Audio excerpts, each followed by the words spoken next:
afraid I have failed. She wants double. I failed and I made it work. I failed hard. Seems I have made everything worse. To honour one's weaknesses publicly. For all to see. They cut to him on the word weaknesses. What? We have seasons of 2 deeply heroic male leads, and then Colin all season is just a failed. How can this be? God, we have so much to talk about. We have so much to talk about. I feel like oh my God. Let's talk about how great we look. Okay. Hi guys. Hi. Welcome back to the channel. And I know we should introduce ourselves first, but welcome. Get into it. It is Lady Pito Bajo. I should have looked this shit up in Yoruba because I have my name. Wait. Let's look it up. Okay. Okay. I'm looking this up because I didn't call my dad to get the Yoruba for Lady Whistledown. Souffle si izale. Let's just say that's me as Lady Whistledown, okay? I'm souffle si izale. Okay, guys, welcome back to the channel. It is us. It is Miata Lubale. It is Marissa Rivera. Hi. We decided that we needed to go full outfit. Of course, we are not period, but neither is this show. So, we are all just living our full fantasy. Our full fantasies, okay? We are here. We're wearing feathers. We're gonna eat pizza and wings. We may or may not have done an edible already. That is hitting. By the end of this episode, we may be complete mess. But just like the ending of this episode. There's so many things to discuss. I think I was afraid when I was watching by myself that Marissa was having such a good time. I was like, I don't want to ruin this for Marissa. If Marissa loved this episode, no, I'm not going to say anything. We were like, how do you feel? How do you feel? And I was like, let's just wait for the reaction video. Yes. I was so afraid that I was going to be alone, but I don't think... I knew you were upset about it. Because I was upset about it, and I'm more forgiving. Yes. So I knew you were upset about it. Guys, Bridgerton has a problem. Bridgerton has a problem sticking the landing. We discussed kind of off camera, but we talked about how, and we talked about in the last episode how season 1, because it was so contained and how it had so few storylines, they were able to get to episode 6, have an issue, but still have the couple come together by the end. Right. Here, there's so many storylines, so many different things that they're trying to do with the show, that there wasn't really a way for them to stick the ending, because by the time we got there, everything had already gone haywire. How do you come back? It was wild. So episode 7 happened. Episode 6 happened.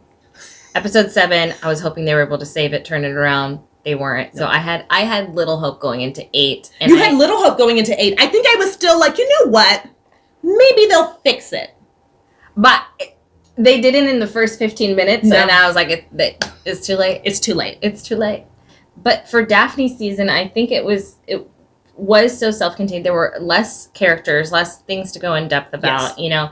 But also, romance novels always tie up neatly in a nice little sexy bow in the end. That's the thing.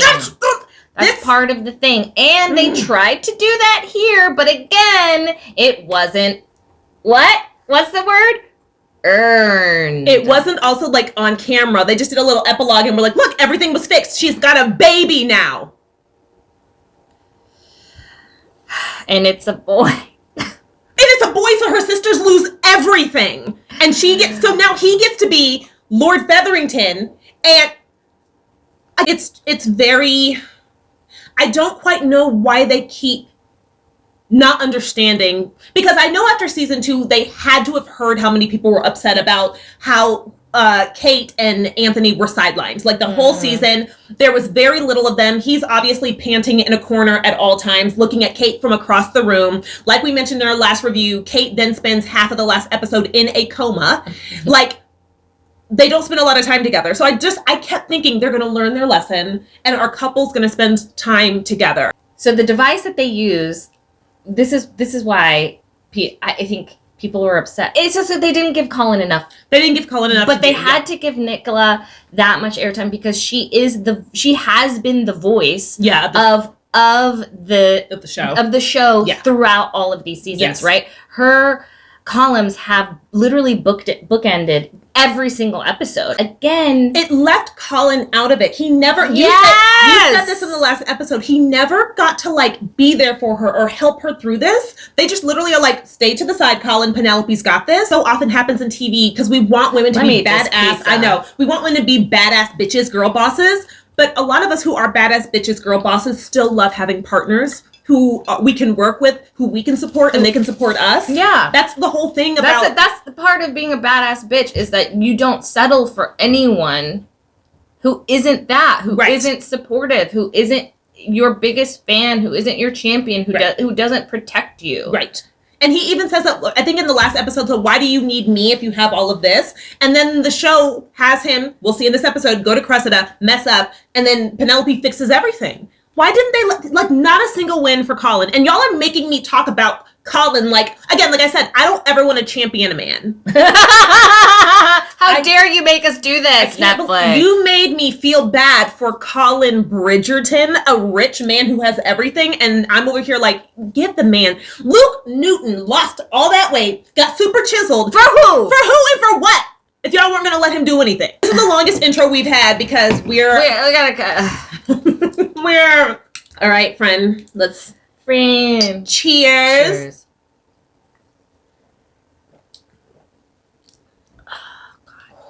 Okay, guys. All right. We're going to go ahead and jump into the episode. The finale episode of season 3. Yay. Yay. Simply paying a visit to the esteemed Lady Whistledown, going to pay me double the Queen's reward so that I might set up my life abroad. Or I will tell everyone of your true identity. These are the stakes I was looking for.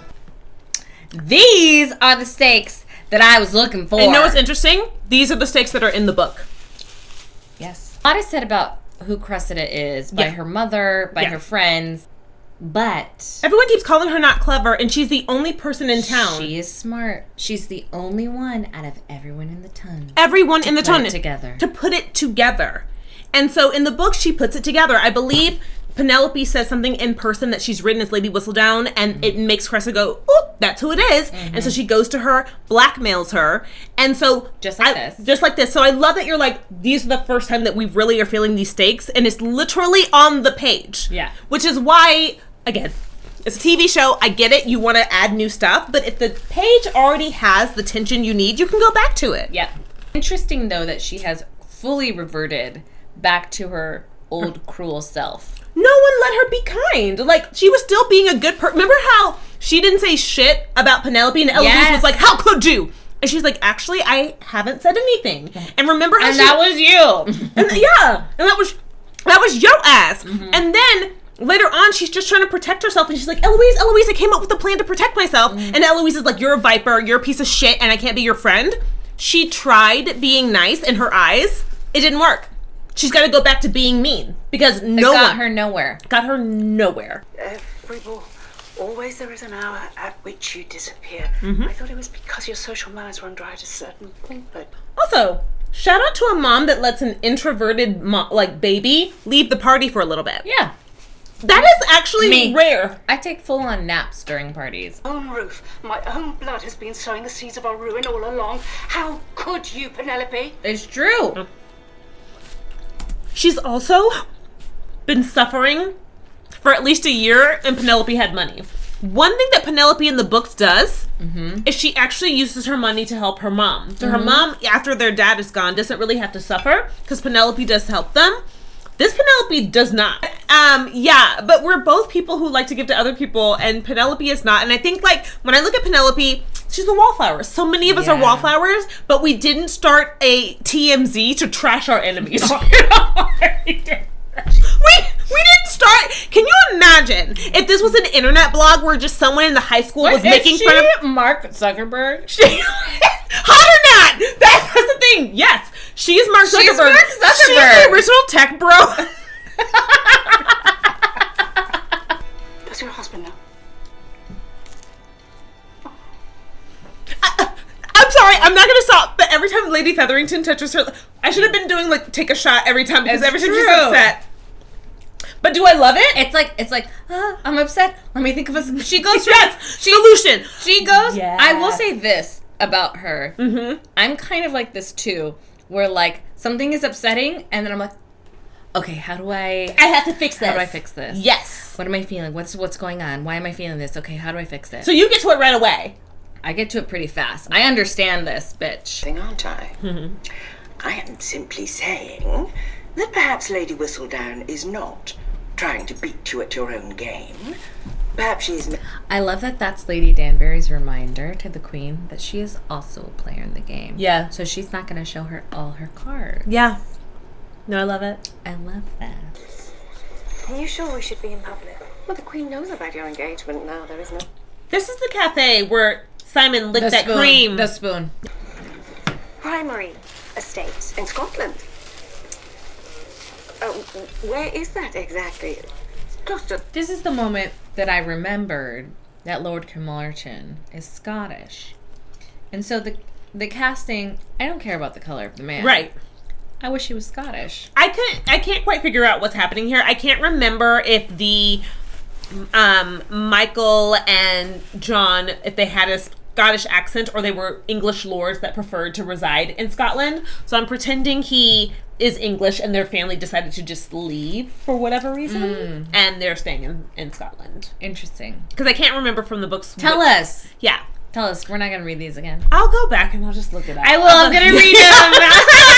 I'm like waiting to get done with doing this and then I'm going to reread them. I'm lying. Yeah, we're going to go through. We're going gonna through. I've seen people, and by that I mean I saw a Reddit thread today of people complaining about the Benedict storyline and saying it came out of nowhere.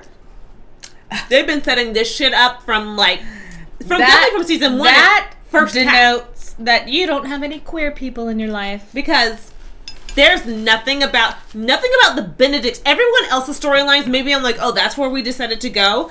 Benedict has been very clear, and we complained in season 2, but we were like, hey, y'all set him up as bi, so when is that gonna... Yeah. When is it gonna happen? So, no, that shit has been... They've laid down the tracks. We've been waiting for that. Poor Mr. Bridgerton. Traveling the continent, seeing the great sights of the world. Privilege to travel. For this last year, I found myself yearning to hear word from home. This is crazy that he thought this was working or going to work. When I went on a fully paid expense trip to Europe last year, I got lonely when I wasn't fucking whores and partying the way men can do. And so I get how you feel. This is crazy. I know I come from a place, again, of youth and ignorance, but this is crazy. Bridgerton, I'm confused.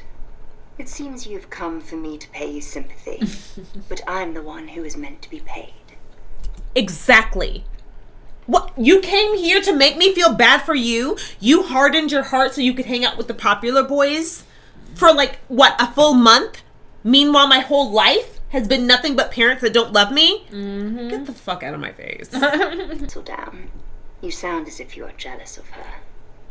No, I'm not. He's definitely jealous of her, but in the book, it was so much more obvious in the way his envy came across. In the show, kind of, but we don't talk about his writing all that much. I think we talk about it maybe 2 to 3 times. I feel like they're trying to shoehorn in his emotion from the book, which was jealousy towards his wife. But it didn't, again, feel like an earned situation because we've never really seen all of his jealousy. And surely your father will welcome you back to London when all this passes. Don't tell me about my life. Family's love. Don't tell me about my fucking life. Don't tell me about my life. Yeah, your dad will be fine. You'll be fine. Just you take the fall for all of this and you'll be fine. I mean, it truly privilege. It's That's the thing. It's all he's wealthy. Yes. He's white. I mean, this world doesn't matter as much, but he's white. He is good looking. He's good looking. Has a powerful family. He's a man. Yeah. He has a powerful, popular, well-liked family. This is a crazy speech. Yeah. And I know he doesn't know it because he is that delusional and that privileged, but that doesn't make me like him anymore that he doesn't know. It's embarrassing. Well, this would have been fine if we got his redemption. No redemption. No He just redemption. embarrasses himself, makes his wife need even more money to pay Cressida off, and then is like, for the rest of the episode. You will not be believed if we say you are lying. You have no proof. The thing is like she's leaving. She says what she has to say, and she's leaving. Yes. And then he comes back and threatens her. And then she's like, you know the thing about it, what, though? It's crazy that he came out of there and was like, no, you can't, and we'll ruin you. Are you out of your mind? She has all the evidence. What? She didn't even say she was going to raise the price. She just walked out because she didn't want to hear anymore. No. And then he threatened her. So then... Perhaps I am not asking for enough from you.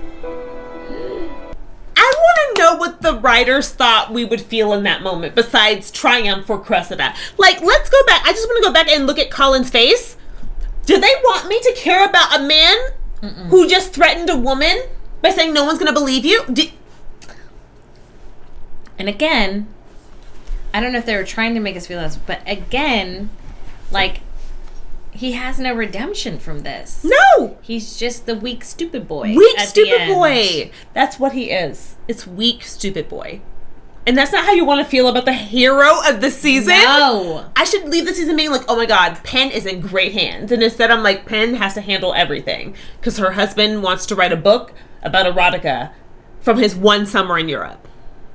One summer in Europe? He needs a bigger sample size. I'm sorry. What are you reading? Oh, then tell me what you are reading. Line. Girl, as you guys know. This is when I cried. Wait, you cried this season? I cried during that. You've been wanting those two to get back together more so than you've even needed Colin and Penelope together. No. As you guys know, I'm back on the Penelope hater train. It's chugga chugga choo choo, you know what I mean? So like, I'm happy if she's happy. I'm happy Eloise is happy. But from here on out, yes, and they are welcome. But from here on out, I'm on the hater train.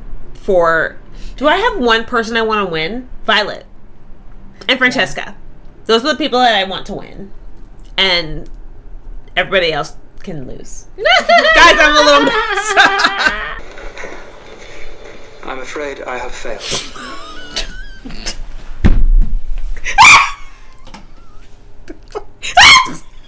Oh my god. That's kind of like, that's in the same vein of we are engaged. I'm afraid I have failed. I mean, the guy has no tact, is what we know about Colin. Zero tact. My god.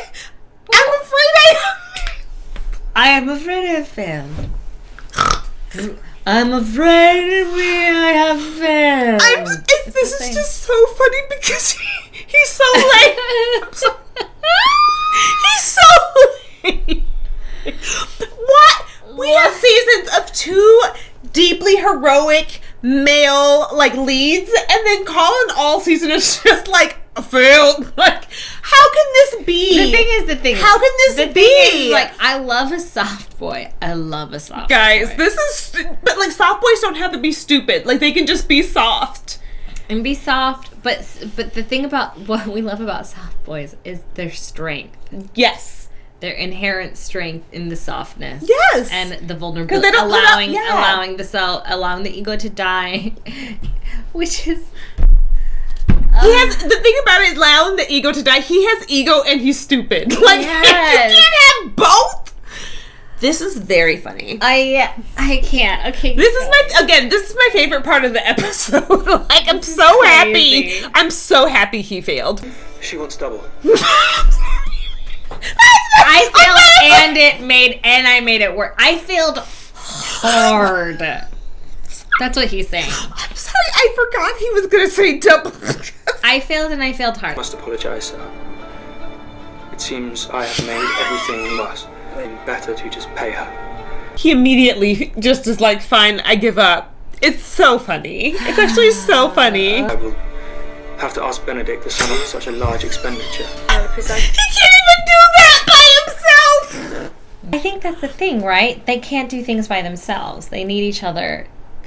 Babe, baby to be lift like, out of my this. big brother's gonna sign up the No. check. No. I'm saying, like, Colin can't do anything by himself. Yes. And Penelope can't do anything by herself either. No, she's not Like, supposed she has to. Yes. all these people. She needs their support, Yeah. right? That's Yeah. how she's able to do it. Yeah. And it's so weak. It's so weak. Because we don't really feel like she needs anyone this season. She kind of just handles it by herself. I Love a threesome. Okay, there we Love go. it. Love it. Yes. Love it. Yes. We don't need these. Not in the middle of the other shit happening. Because nothing new is happening. No. And Nothing they could have new done is that at the happening. end of the last episode and gotten us further then.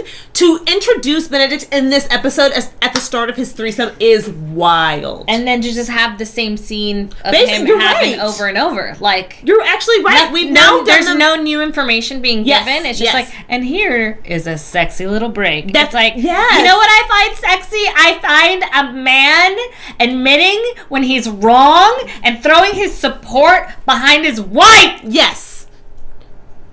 Like, just... It's... This There's is the third emotional time. intimacy that we are missing. Yes. Because this is the third time, I think you're right. The end of the last episode, they started kissing. Now they still kissing, and this is just another kissing scene. This is the same exact scene, Yes. except a little bit more skin. Yes. Which is fine, I guess, but again, nothing new. Nothing new when we need to be spending time with our other characters. Not even who like are nothing new sexually. If Right. you're gonna show more of a sex scene, well then you gotta show him discovering something I'm saying sexually. it's gotta like forward the story somehow. Yeah. Yeah. This is when I knew I wasn't gonna like the end of the season. Fuck, when you saw the threesome When was like the threesome wasn't getting wasn't satisfying. This is when I knew. It was I had my suspicions in the scenes leading up. Yeah. And then this is when I was like, oh, it's over. I think when I laughed at Colin in the scene before, when I laughed in the hero's face and said, "You're weak," that's when I knew the season was over. And then it cut to this, and then you're like, what? It's so, what minute are we at?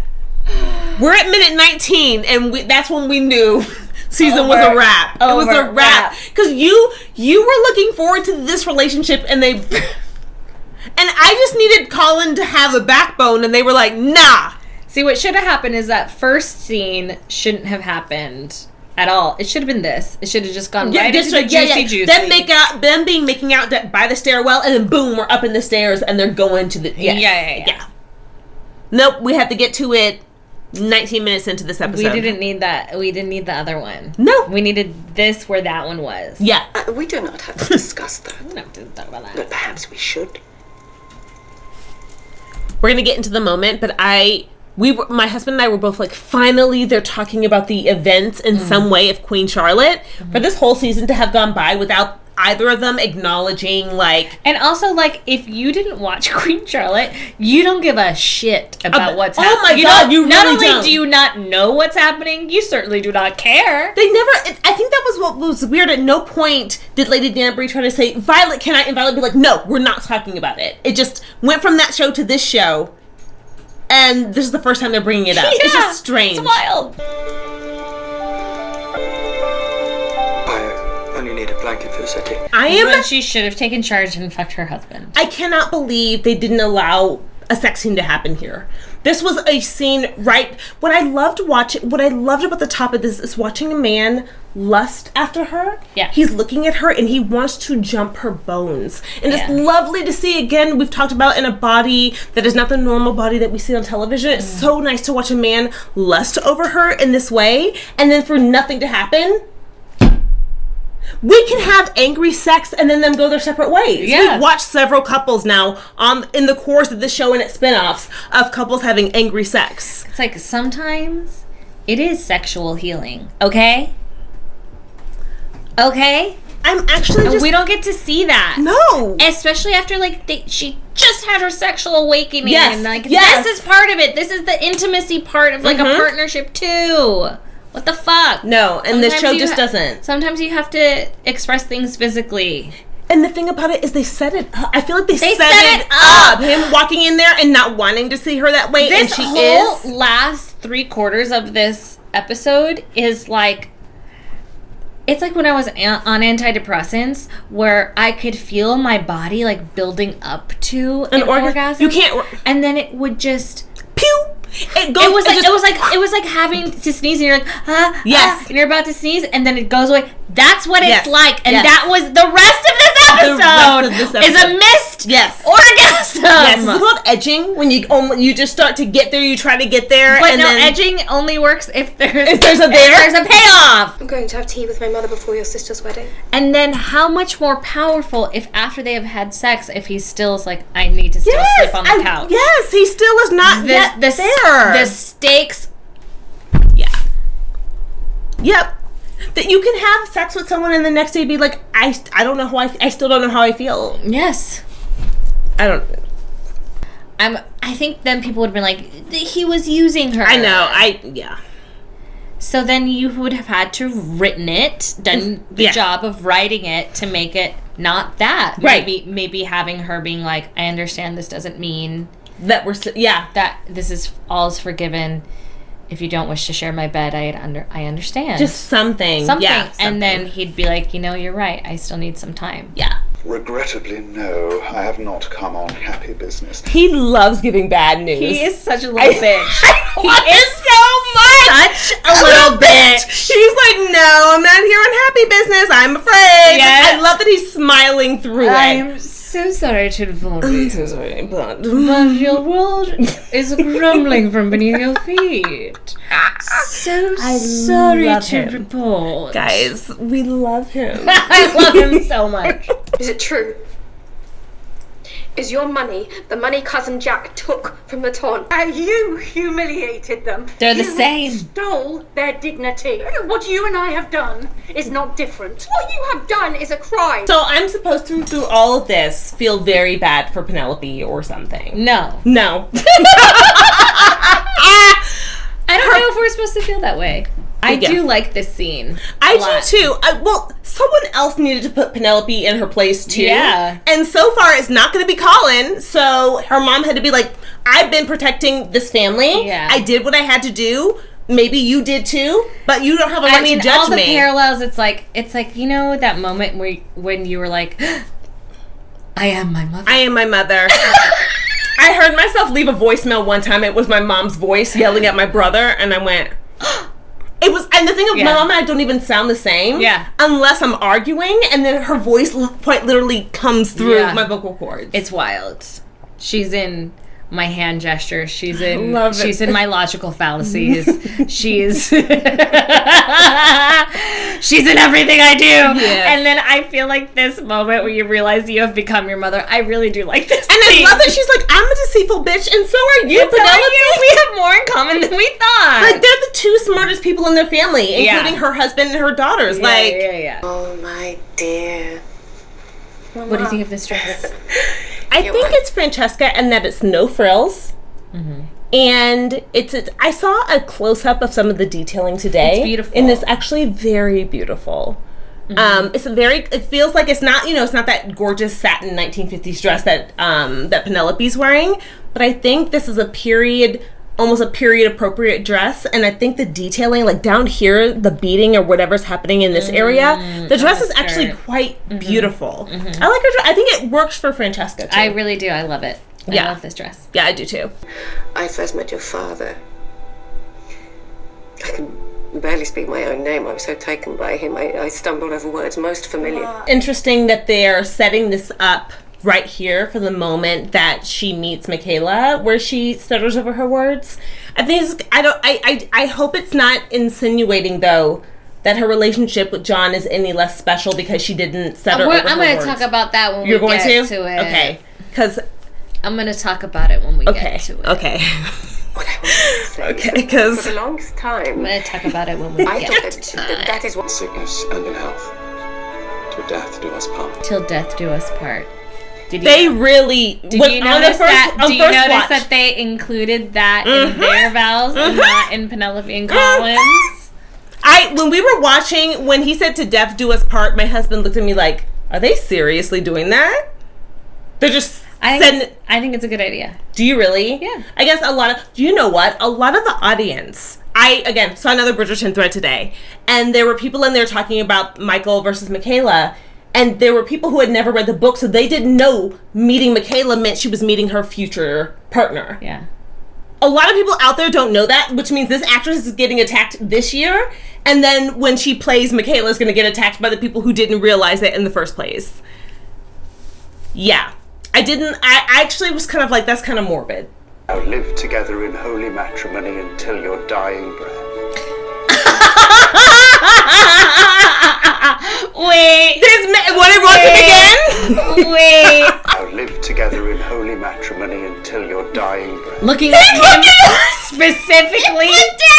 Looking at Lord Kilmartin specifically, I didn't catch this. I didn't catch that it was like till death do us part, and then this too. This is so funny how often death is being mentioned during their wedding vows. Oh my god! I'm so happy, guys. There's so many things happening this episode that's making me laugh, and I'm not supposed to. Like, we're not supposed to be tickled by this, but I'm so glad. I know. I'm glad they included it.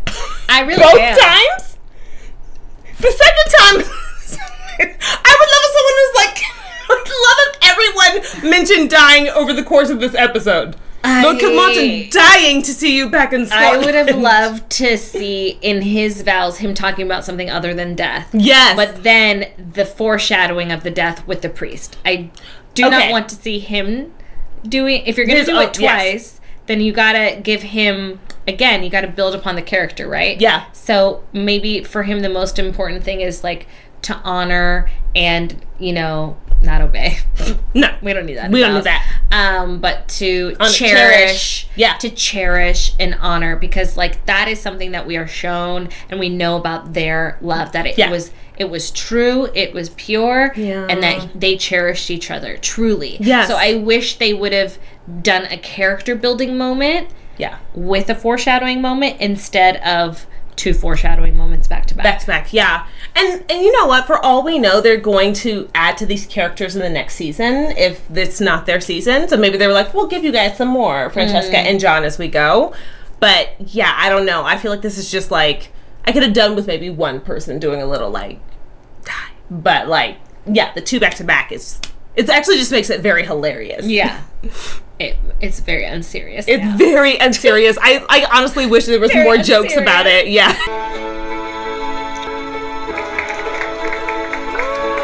What was that look? Okay. What the fuck was that look? That's the thing I had, and then I was like, this is the first time they've kissed. Yes. Ever. Yes. Everyone else has clawed all over each other. Yes. Before getting married. Yes. Okay? So to me, it was like, was that just her reaction to her first? That's what you think. That's what I thought at first. I was like, oh, she's just a little nervous, doesn't know how to feel. I did not realize that they were trying to... We'll get to it when we get to it, but if they are insinuating... that there's not an actual connection here, that would actually infuriate me. This is when I started getting really mad. The whole point of her losing John is that it was the love of her life. That's the thing. John was the love of her life, and then she found she could continue to love. The relationship doesn't mean as much, and her relationship with Michael and or Michaela is not going to mean as much if it didn't come from a place of like, I'm not sure I can give you this, to, you know what, the heart can continue to expand, and you can continue to love one person and love another. Her story has to be more than, I didn't really like John in the first place. No. It cheapens everything. You can deeply love a human, and the thing about it is it ruins like the way we feel when we lose him.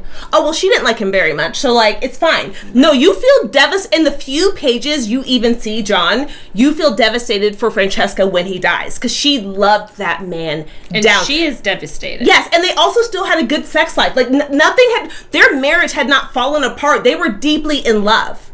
So I didn't notice. I noticed the look, but I didn't, in my mind, I didn't know what they were trying to say. Me neither. I was like, I just went, interesting, but choice. I was like, but that can't be that she doesn't love him. That's not what the story is. No. Deeply. And I'm not sure if they did this because they were like, we're giving the widow more than one love storyline to Violet now, which in the books that doesn't happen. Yeah, they does not. Yeah. But the thing is, for Violet's different. She She has been widowed for years. Like, years. She is an adult, a fully formed adult woman. This is something, when it happens, it's fresh. Yeah. She has to deal with the guilt of falling in love so quickly, too. Which, I understand that. Like when, like, the societal pressure of like, making sure you look like you're fully over your previous relationship before you're jumping into another. You know what I mean? Yeah. There's just completely different elements to it, and then like the complexity is so robbed. It's so robbed, and it starts here, and I'm getting mad. I'm trying to pretend that's not what they're.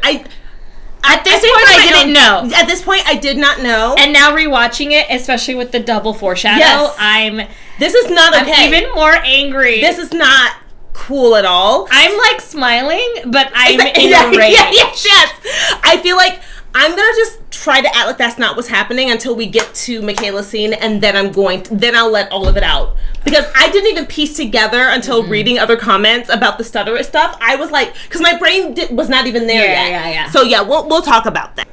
Save a dance for me at the next ball. Intentions clear. Dagworth Finch ball. Yes. The delivery. Oh, yes. And she's like having a hard time with her words, so we know that she's feeling all types of ways. Yes. I loved this. This is very cute. Yeah. The thing is, she's so cute. This made me forget about the weird kiss the first time I watched it. Yes. We rolled into this, and I was like, okay, that was weird, but I'm not going to dwell on it. I honestly didn't even think about it at all. This moment when I feel so much gratitude for my new wife, I feel it in equal measure for the remarkable woman who raised her. I thank you, all of you, from the bottom of my heart. So how are you gonna cheapen that? I will. How are you gonna cheapen that?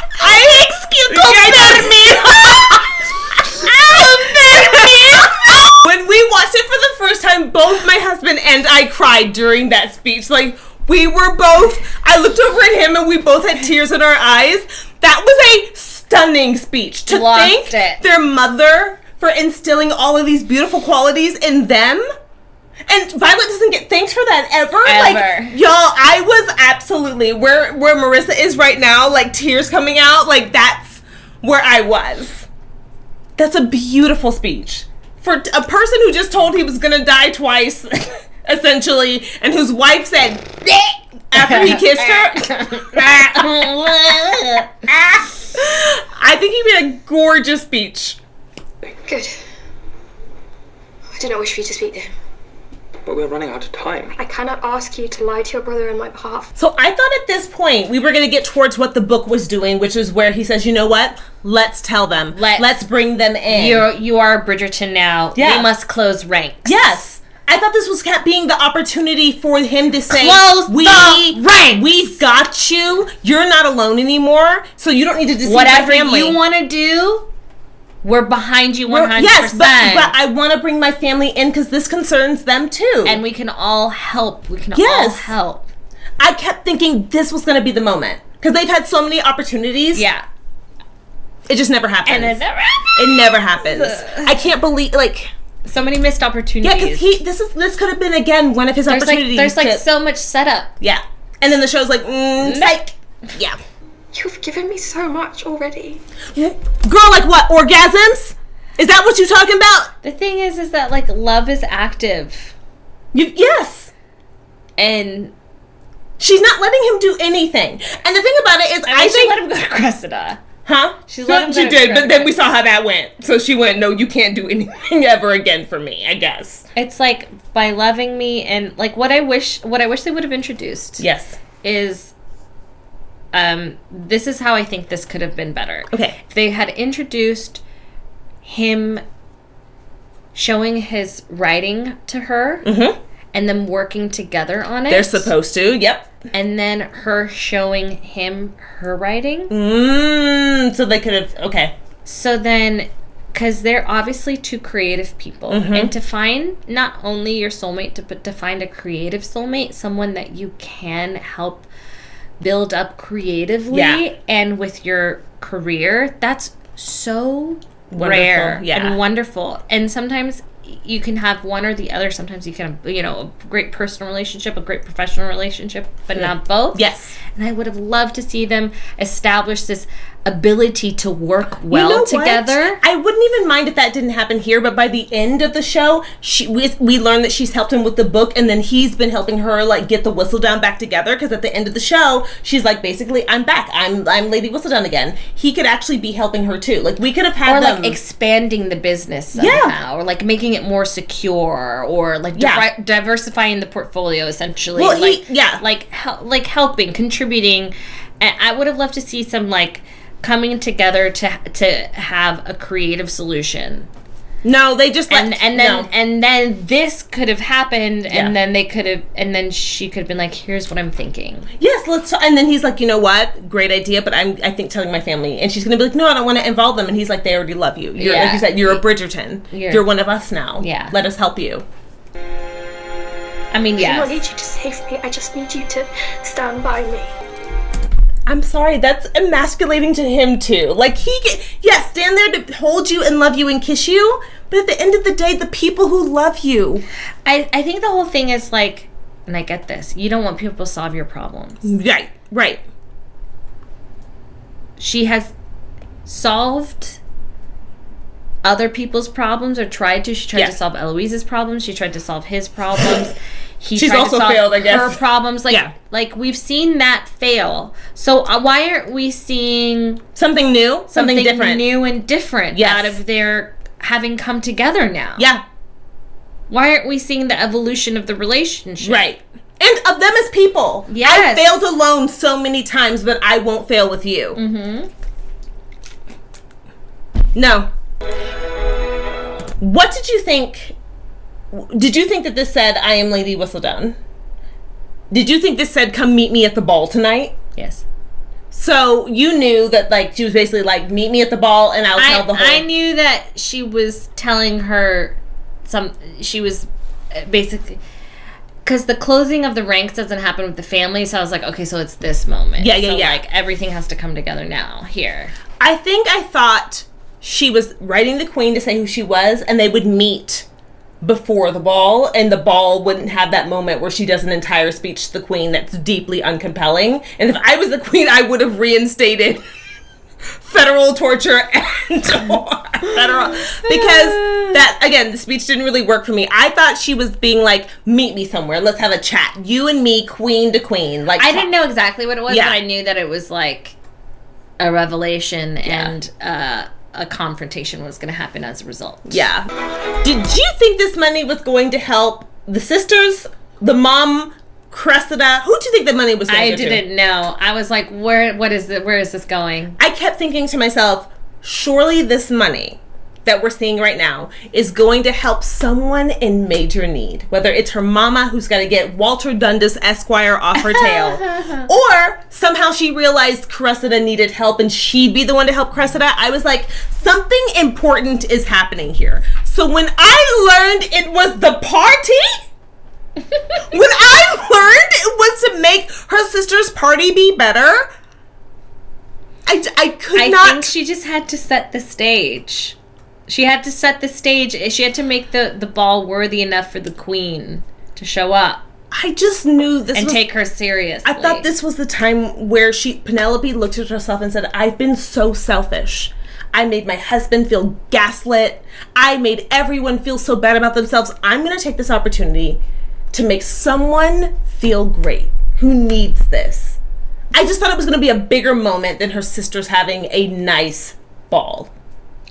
See, this is when a confrontation with Cressida would have been good. If she had come there and, like, with the money.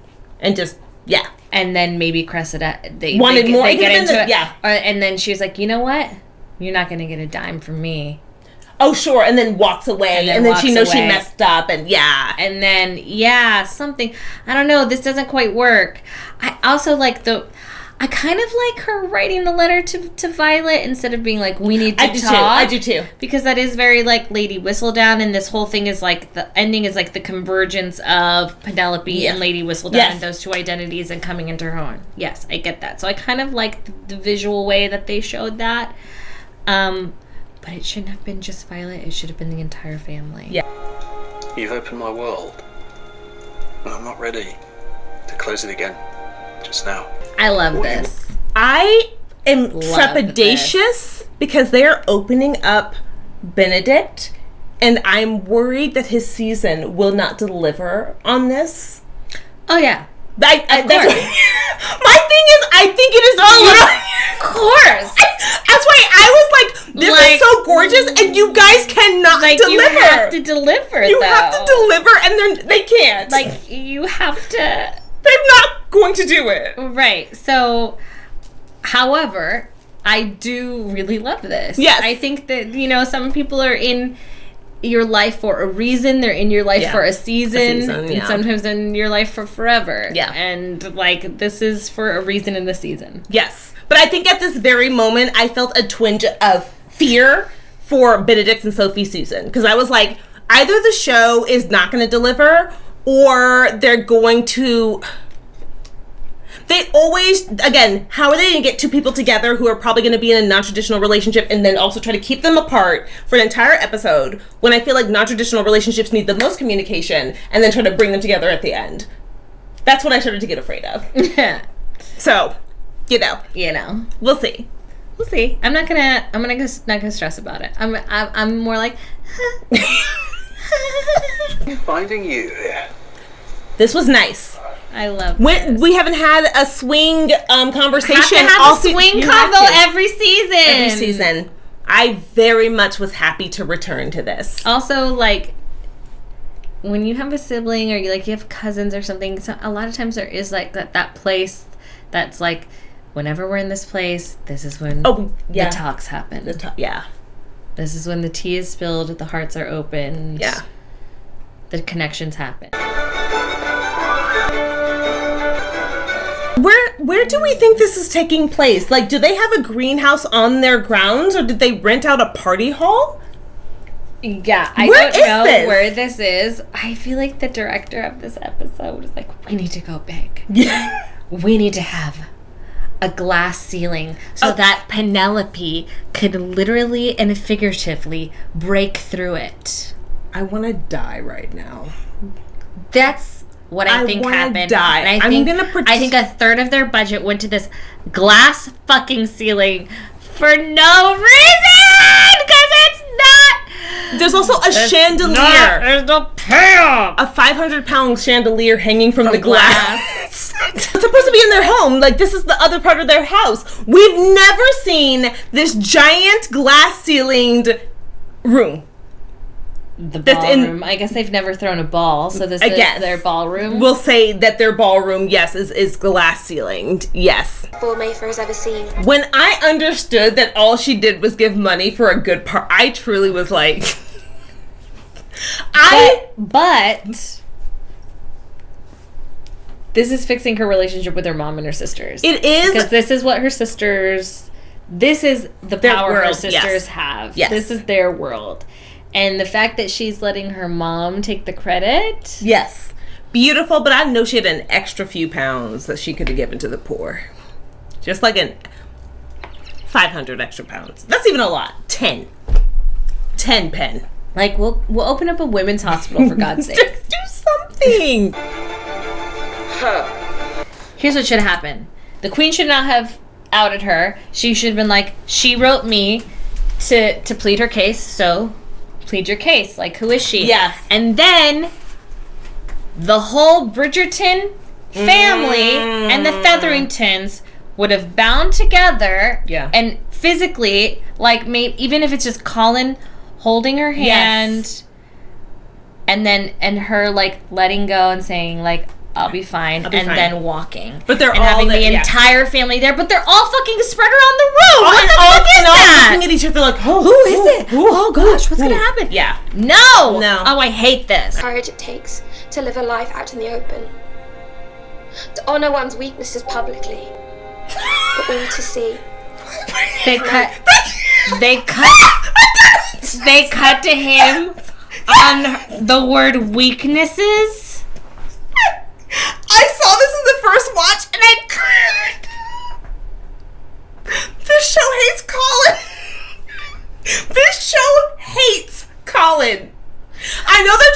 say something like, I have weaknesses and you're there for me, but that's not the way they cut to him. What? No, it doesn't work. It's kind of like, you know how like in action movies, I love action movies, especially action comedies. I love action movies, but what I hate about action movies too is like the women are totally two-dimensional shadows, two-dimensional shadows of characters, right? Yes.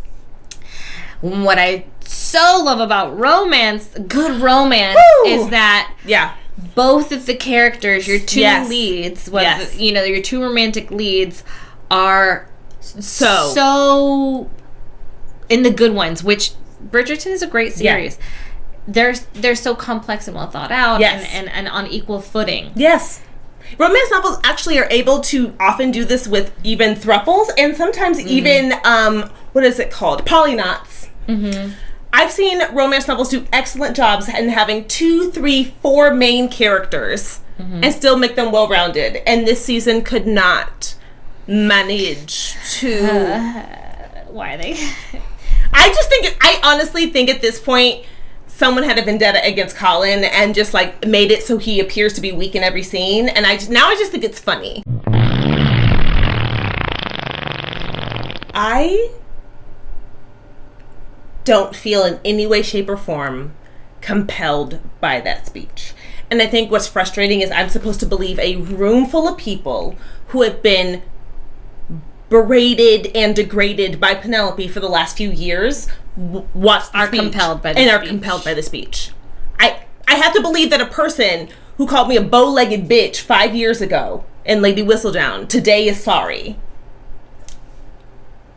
Here's what should have happened. I'm gonna rewrite it.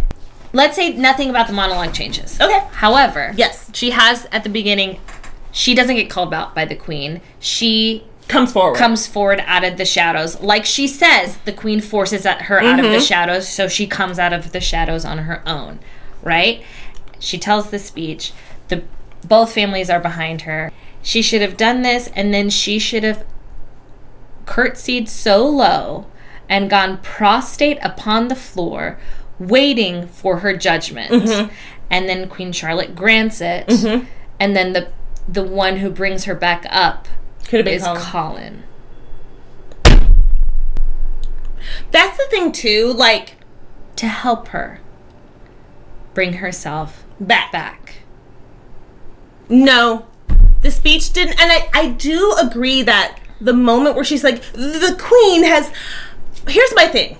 If we're already into the realm of Penelope is a bad bitch who don't need no man, y'all can, let's lean in, give me a speech that is so fucking moving, and then she's like, and then whatever you do to me, whatever, I accept it, but this is what I did, and I gave it this beautiful, I want everyone in the tone to be watching her like, I get it. I fucking get it. This speech, I just feel like accountability, relatability, acceptance. That's what we needed to see. Yes. Accountability, relatability, acceptance. Her self-acceptance, acceptance from the queen, acceptance from the Ton. Also, she's a bad bitch by this point. Give me a bad bitch. I want to go out of this season with a speech that made me I don't think this, like, I wanted to be, like, up on my feet. That's the thing. Yes, I want to just be like, fuck, because that's the thing. If we're already acting like she is a very independent woman. I don't think this was directed well.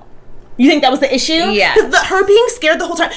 Guys, I want you guys to understand. I don't think it was directed as well as it could have been. Yes. Along with not having all of these other story elements to bolster. But here's the thing. What we learn in acting class is, like, if you're giving a speech, you start here, and then the speech has to end here. So if they were directing her to stay in a timid place the whole time, what a disservice to the actor who, as you usually, when you have a chunk of text... You don't necessarily start here and end here, but you have to, there have to be levels. You can even start here, go somewhere, and then end up where you started, but you actually have to have movement in a speech. And that's what's so fun about getting a speech and breaking it down and learning where your objectives are and where you want to go. This speech had her be like this. We have watched Penelope grow. Isn't that the whole thing this whole season? She feels stronger as a woman now. Colin, I can do this on my own. And then if we're already there, it just feels like a whimper. Always a whimper. It's always a whimper. And why? When, you know what, Queen? I fucking did it. I did do it. I stand in that. I apologize for those I hurt. Like you said, accountability, acceptance. What was the other one? accountability, relatability, acceptance. In that order. Just take ownership in a strong way instead of a... What is life without a little gossip? How does a world work? Would you ever, if you're in the ton, would you ever invite Penelope to your home? No! Would you... She's now Lady Whistledown, and everybody knows it. Would you invite this woman to your home, to your parties, any place where you might be overheard? Would she ever have a friend in the tone? I don't know. Also, they've established though that what the queen says goes, right? So like when Kate and Anthony got together finally, and they're like dancing together, and then the whole town is like, oh gosh, a scandalo. So this is what happened. This is why Anthony and Drea didn't get married. Oh, disgusting, gross. And then they're like, is this what happened? And the queen was like, I simply decided that I didn't want them to be together anymore, and this was my doing. But then it's beautiful, is it not? And like it's kind of like you have to accept what she says. That she creates the reality that. But that means everyone's being forced to invite Penelope into their homes, where she may decide to write about you. I just want to know what her new content is. Who's she writing about? The maids? Like, who is she writing about now? I don't know. I guess we'll find out. In the books, she gets unmasked, and then we don't ever hear, and she's done. And she's done. But she chose to unmask herself. Yeah. And then the whole family was like, we've got you. That was powerful to choose to do it and say, this is my moment. Here it's a half strong, half not. It's very weird. It's very wishy-washy. Yes. Now, Bonnie! The box! I adored this. Just a dum-dum trying to make it better, and she does. Secret. I look forward to your next edition. I do like how... Okay, so... In the books, Lady Danbury and Penelope are friends. They have a really wonderful relationship. They have a cool friendship and mentorship. Yes. And I think she sees so much of herself in Penelope and Penelope's spirit, and that's why they get so close in the books. Yeah, which I love. And so that's why in the books she sort of sets the whole like reward in motion to push her out of her shell. Yeah. Basically. And this is it's a wonderful relationship in the book, and then in the series this is the first scene. Have they ever spoken? No, they have never spoken or had a scene together ever until this moment. But I do like that Lady Danbury is the one who says, keep writing, girl, can't wait for your next edition. I really up until this moment didn't know why that moment didn't feel right, and it's because these two people don't have a relationship. Never existed. I left out of that letter. But I would not object to an annulment if you requested one today. The stakes of the annulment, it was mentioned once. It didn't even need to come back. To bring it back here, you're absolutely right. We don't care about this. We didn't even think this was still on the table. Yeah, for them to bring it back in, we're like, wait. Since I didn't realize this was still on your mind, girl. Right. Well, I would not want to. Because forgive me, that was bloody brilliant. I think in truth. I don't believe any of it, and I actually want to. And I want to. And the words are beautiful, and he's doing a great performance. I think they're also trying to do very heavy lifting with the inspiration. In the last 5 minutes. The music coming on, the doom, doom, doom. I feel like if they played something else over this, I'd be like, okay. Okay. This is his speech sucks to her. Her speech to the tone sucks. None of it matters. No, I simply cannot believe that a woman with such bravery loves me. I just want to be very clear. If we reverse the genders, and it was the end of a movie and a man's holding his woman and she went, I'm so grateful for the opportunity to have loved you, and everything I've ever thought, even when you hurt me, was that you're so brave and I've just been jealous of you, we would be like, this fucking sucks. This idiot. Yeah, I don't. Again, like the jealousy whole storyline just wasn't. It just so false. It just rings so false. Ah! Truth, I simply wish to live for a little while outside our tiny bubble. I love this. Have some adventures. This change is great. I cannot. I'm happy for Eloise to get away. I just feel like I think I kind of would have loved if Eloise had her. Kind of the way Francesca had her aunt in Bath moment, if she kind of went away in her own place. No. Kind of had a moment. No, because we need to see Francesca's story. And yeah, Eloise's, we need to be more part of, yeah. It has to, no. Absolutely not. Marissa said no. This is what needed to happen, and I'm very happy for it. I'm glad she gets to get away. I'm glad she gets to get away. I think it solves a lot of problems in terms of filmmaking the next few seasons. So she won't be there. I think this is a great solve on many fronts. By this point, so if you guys don't know, by this point in the books, Eloise has already started writing Philip, so we do in the show have to get to that point, and it probably, the way the show is set up, it could only happen with her being away from her family, so no one else can see all of it happening. And she's writing letters. Yeah, right? She's writing letters, and so that's why Colin thinks she's Lady Whistledown. She's covered in ink all the time. That's why he thinks she's Lady Whistledown. But yeah, at this point, she's already been talking to Philip, so yeah, the show definitely now has to spend a season, hopefully having that correspondence start. The truth is power. You must be? I am. There's many things that I'm not pleased about. Here. I think I'm going to do just a very short, and if I don't do it, Mia, cut this part out, but I think I'm going to do a very short kind of talk about why I have very mixed feelings about the casting that's happening here. I'm not necessarily upset with Michael not being Michael and being Michaela, but I do have issue with colorism in television and also in how lesbian relationships on television are portrayed, particularly when one of the members is darker skinned. So I'm going to do my own little thing after this episode. If you're interested in that, I will put a time code below. You can hop skip to it and see it. But we can just go ahead and talk a little bit about another thing that's upsetting is Francesca stuttering when she meets Michaela and knowing at this point that she did not like her kiss with Michael. Here's what should have happened. Maybe that kiss could have happened. Whatever. Sure.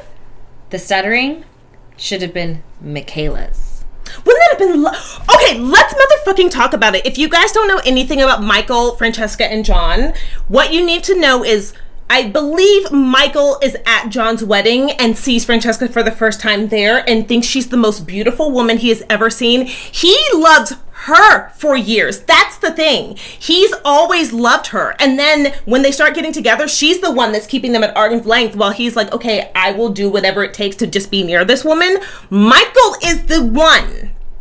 Yeah. Deeply infatuated with Francesca from the top. And they're all friends and he never is inappropriate. He never makes a move or anything. He makes sure to like keep his distance while his cousin and Francesca are married, but you know, he's kind of drawn as a moth to the flame or whatever. Yeah. And you're so right. I didn't even think about the fact that it's not Michaela seeing her and being it's her. Why? And because it sullies the whole storyline. Girl, she just got married to this man who we were so... the whole thing. And we just cried at his goddamn wedding speech. At his speech. And it ruins everything. It cheapens the whole thing. And it cheapens her marriage and it cheapens their subsequent relationship. Yes. I don't know how they're going to play it so that it's not cheapened.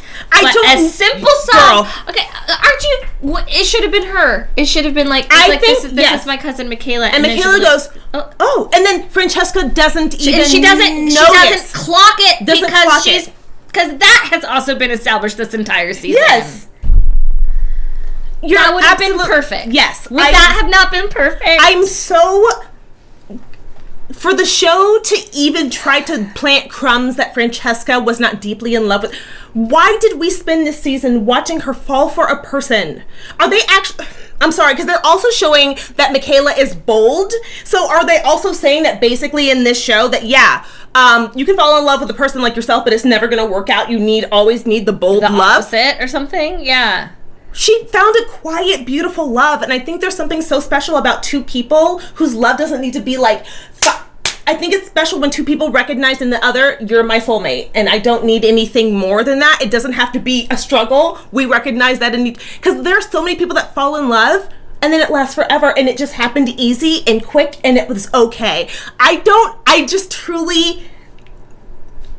know why this show won't it's also making her play, to me, again, a person can be in love with more than one person. You're not allowing her to be in love with more than one person at a time.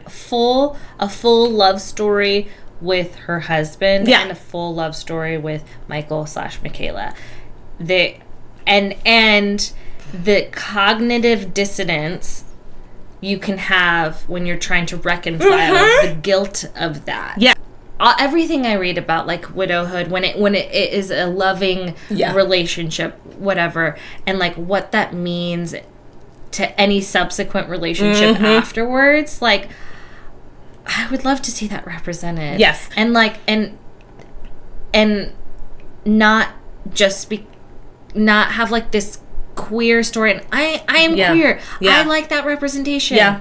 I am queer. I enjoy that. I don't think like we need to have like she never liked the guy all along. It's weird. Like a weird. That's like, weird. Weird sort of like home wrecking-ish kind of vibe. Going back to like needing that, wanting that surprise and stuff. Like this actress was rumored for Sophie, was she not? Sophie. So like I feel like this was more of the show being like, ha ha ha, surprise! Yeah. Not Sophie, it's Michaela! Yeah. Ooh, surprise! Right. At the expense of the whole rest of the season. Yeah. What? And the thing about it is there's so many storylines, because we're about to go to Benedict, who they have set up as Benedict being very open to like any type of person, and he's attracted to all types of people. For Benedict's partner to also, like, I thought, like, we were definitely getting to a queer storyline with Benedict that felt very earned, because we've learned, we just got through this season, we've seen Benedict be open to certain things, having certain types of relationships, and now he's like, I am ready. I'm so ready. To learn something else. Yes. To learn something new. Yes, and I'm really still hoping that whoever they choose for his season, we still have some interesting open choices that he's making with his partner. This, to me, felt very much like just the show being like, gotcha, hoe! Yeah. And I'm like... like they planted the rumors of her being Sophie to begin with, just to have this moment and ruin the rest of the season. Gentle reader, I find myself suddenly at a loss. And the way he looks at his cousin too just then was strange. Did you see his look at her? Yeah. Like, he looking at her like, stop flirting with my wife. You like to flirt with all of my girlfriends. Yeah. And then Eloise instantly clocks that her sister is starting to stutter. Everyone is watching. She's like, oh, that was weird. Yeah, everyone. And we're all like, are you fucking serious? Oh, that's fucking weird. We're going there. What? Was it? They gave us a fully clothed, partial hump scene. That was it. What? We got it. That was it. That's all you needed. What? That was it. What? Yeah. That was it. And like, how dare you cast a bigger bodied person, girl, and put her in a robe and put her in a how dare you? I couldn't believe it. How dare you be like, we're so brave for casting a bigger bodied person. Yes. And then not. She was in a robe. Not fulfilling the promise that you said. That's crazy for her to be in a full robe while riding him. Just wild. It's like, I'm showing more skin right now. Absolutely. I wouldn't even care if she was like in a bustier type deal. Just something while she's like. Something where she's like on top of him. Like, and powerful. Like, look at my beautiful body. Shocking. I wish you only the best. When Cressida's carriage rolls away after Penelope says, sorry, I may have ruined your life. Have a good one. Doesn't even say anything to her. I could not believe. There's nothing. There's no resolution between those characters. So we've talked a little bit about this. I've talked to other friends about this. A lot of people believe that Cressida is probably coming back in season 4 and is in some way related to the Sophie story. So she could have had that, and she could have had a resolution. Having her roll away and everyone not a resolution, or at least see more conflict between her and the main character. Yeah. If there is, that's the whole thing, right? Cressida's whole thing. There is conflict between her and Penelope. That's a big thing. That's a big part of the no, it's not. In this show, no one cares about her. As soon as she's unmasked, that's it. No more story. They just need to get her out of the show. Oh, it's crazy. Yeah, it's crazy. Do you think Mama would ever let me miss her masquerade ball? I suppose. Masquerade ball. And you know where Benedict meets Sophie. Mm-hmm. So that's when I text you to be like, his season has to be next. As soon as I heard that. Yours truly, Penelope Bridgerton. Meh. I want y'all to just rewind the last few seconds of our faces as we're both like. That is you called out. We were at the 3/4 mark where you went, this is when it all goes downhill. Mm-hmm. There's not a moment after Cressida leaves that room, like pay me, that any moment in this feels like sharp or meaningful, or it doesn't, nothing lands starting from about that moment on, which actually that was minute 3. So we had over an hour to watch that. Of like, maybe. No. Well, just parts of everyone's speech have sucked. Like, I did not enjoy Penelope's final column. I'm going to be honest. Like, I did. I just felt like everyone's speeches really didn't quite land. They never felt grounded in any truth. And so I didn't feel those moments. And I would love to have felt them because everyone did kind of get their own speech. Here's how I think that all of Queen Charlotte's stuff in relationship to Lady Whistledown. Yeah. And then Lady Whistledown continue, because Penelope doesn't continue her column in the book. Yeah. Her continuing her column openly as a woman means something different. It hasn't been done before. Mm-hmm. And I think something that could have really been the thing that Charlotte kind of grapples with is free speech. Mm-hmm. The idea of free speech, especially free speech for women. Mm-hmm. It's free speech isn't really something that is... Women can't talk freely in this world, no. You have to beat around everything. That Penelope touches on that in her monologue. She touches on that, but it doesn't connect to Queen Charlotte in any way, so it doesn't land. So I think, like, that's a thing, too, like, there needs to be like a heavy 30 seconds, powerful 30 seconds here and there that are like missing within the story, so that the end doesn't quite hit. I'm really shocked just because usually to me, those final speeches, I'm so used to a show, even if it fails in every aspect, to get the very last speech right. Usually they save all the good stuff for that very final speech.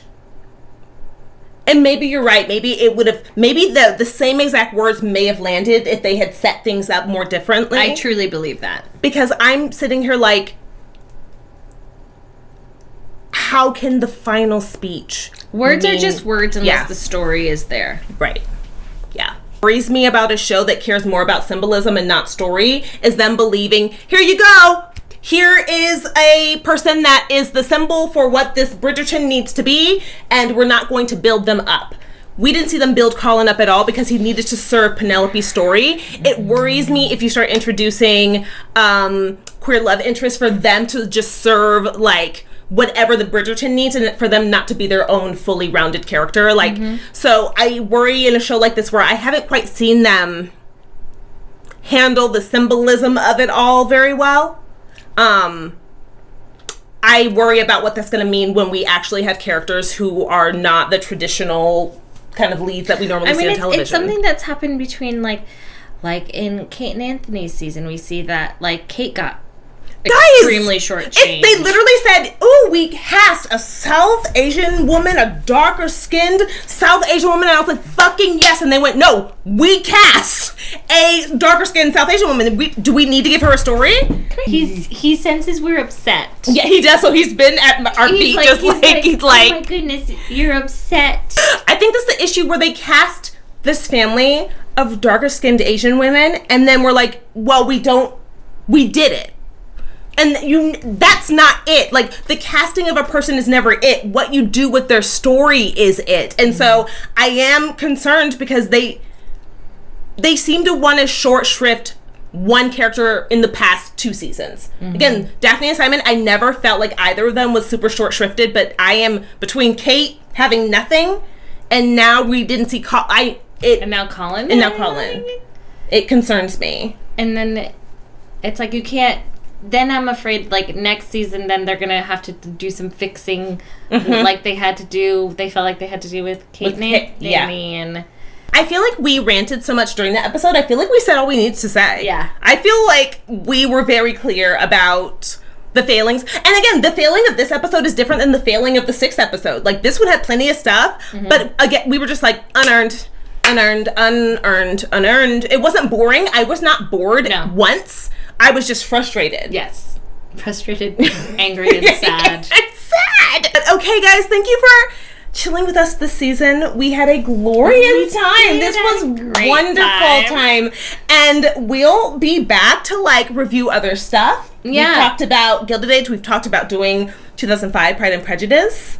I wonder if we should do not a back-to-back, but, like, compare them. Because I haven't given 1995 Pride and Prejudice a chance. Like, I watched it once. Same. And I was like... And I was too young to appreciate. I saw it when I was, like, 20. And I was like, no, that's not my Mr. Darcy. It's not my Darcy. It's not him. But anyways, guys, thank you for joining us. And we will see you guys hopefully soon. But if not, then definitely for the next season. Let us know what you want to see. Yeah. In between... in the 5 years in between this season and the next. Let us know what other things you want us to, if you're interested. What you want to see. What you want to see. All right.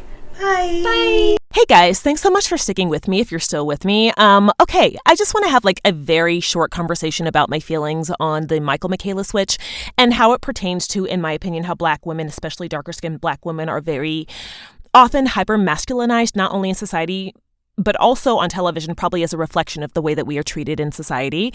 I was going to do this on camera, and then I didn't feel like putting on pants or makeup or doing my hair. So now you guys are hearing me in my voiceover booth, and I'm going to do this as quickly as possible. I basically, okay, there were rumors about this. A friend of mine before the season started said, "Hey, Miata, I heard that they are actually doing a gender swap Michael to Michaela, and this is who they've done it for." And I was like, no. Like, I had this in my mind from the start, before the season even started, because rumors were out there about this. Somebody actually said, "Guys, that actress that you think is going to be Sophie is actually going to be Michael."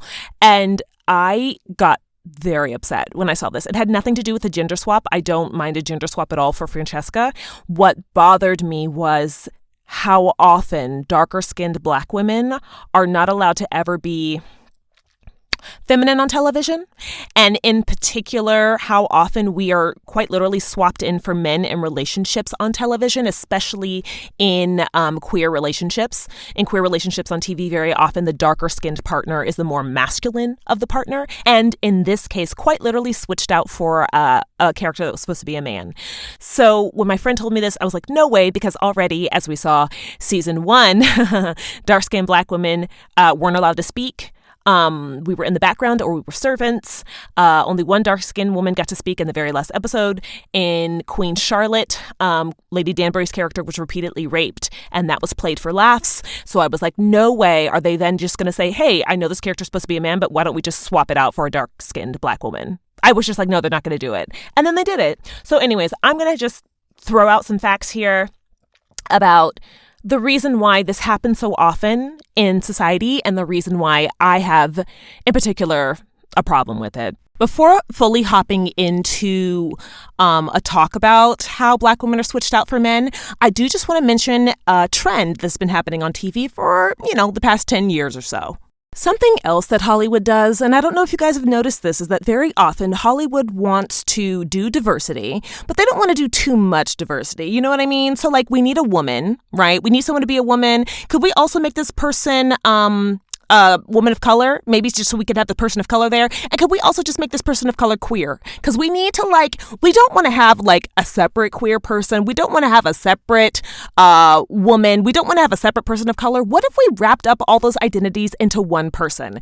Guys, I want y'all to start paying attention when you watch television and seeing how often they try to wrap every single identity in one person on the show so that they don't have to hire more marginalized individuals. This happens a lot. There are characters like Davine Joy in Only Murders in the Building where they quite literally hired a plus-size, darker-skinned black woman to be a cop who is in a lesbian relationship. Like, baby, I'm telling y'all, they do this shit all the time.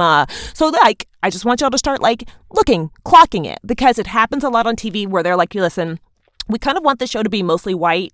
We kind of want the show to be mostly men. So if we have any sort of differences, can we wrap them all up in 1 to 2 characters and then be done with the whole diversity thing? So going back to how both society and Hollywood tend to treat darker-skinned black women as men, and what I'm about to say are actual facts from the NIH, which is the National Institute of Health. So a study was done in which their participants, 82% of which were white, were presented with images of black and white men and women. So black men, black women, white men, white women, and asked to identify the gender of the depicted persons. The respondents, again, of which are 82% white, often miscategorized black women as men, making more errors when categorizing black women when compared to any other group of women. Respondents were more accurate when categorizing white women as compared to black women, and when categorizing black men compared to black women. So when these participants were doing this study and they were presented with pictures of all these races, very frequently, they could not tell black women apart from black men.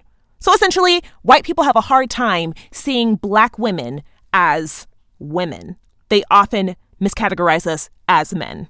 The authors of this paper further claim that black women were not ascribed the kinds of value characteristics that are often associated with masculinity, such as intelligence. Instead, we are seen as men. So what they are saying there is, it's not that they said black women were man-like. They straight up said black women were men. We weren't ascribed the characteristics associated with masculinity like intelligence. Instead, we are seen as similar to men.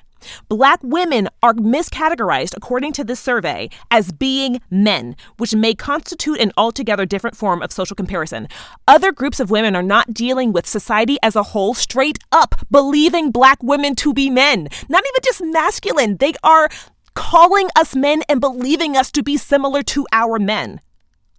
So when I look at the way that society has treated athletes like Serena and Venus Williams, Caster Semenya, and then people like Michelle Obama, the singer Ciara, the rapper Meg Thee Stallion, all of who have been misgendered and miscategorized as being male because of featureism and colorism, not only miscategorized and misgendered, but quite often those women have to deal with people insulting them. People called Serena and Venus Williams men. People called Michelle Obama men. They actually call darker-skinned black women men to insult us very often in society. So when I see that, when I know the way society treats darker-skinned black women, and the fact that I can, from this study and several other studies, know that society as a whole cannot tell that black women are in fact women, it does bother me to see something like Bridgerton then just go ahead and say, you know what? We were going to have a man here, let's switch it out for a woman. I don't think they would have done this with a lighter-skinned black woman, guys. They actually could have cast... Honestly, they could have cast Michaela as a lighter-skinned black woman simply because in black families, very often we have relatives of every skin color. And in this show, we've seen light-skinned black woman after light-skinned black woman. But when it came to the gender swap, they were like, nah, we're going to keep that one dark. So that for me is the reason why it was the first reason why I didn't enjoy the switch, because again, I knew about the switch happening before the season started. It's what upset me before the season started.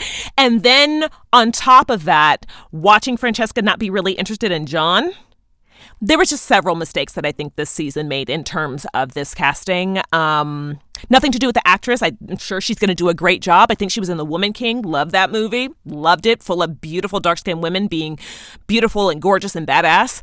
But this is one of the many reasons why I'm not excited about the casting. And it is actually the reason why I was not quite sure if I'm going to finish the show. I'm going to be honest with y'all. I have 2 years to think about it. So maybe by then I will be over this. But I do have to think about how this show treats darker skinned women. I mean, again, in season 2, they didn't even give them a backstory. How the show treats darker skinned women, and if it's worth me continuing to review a show that does not value darker skinned women. I just don't think they do.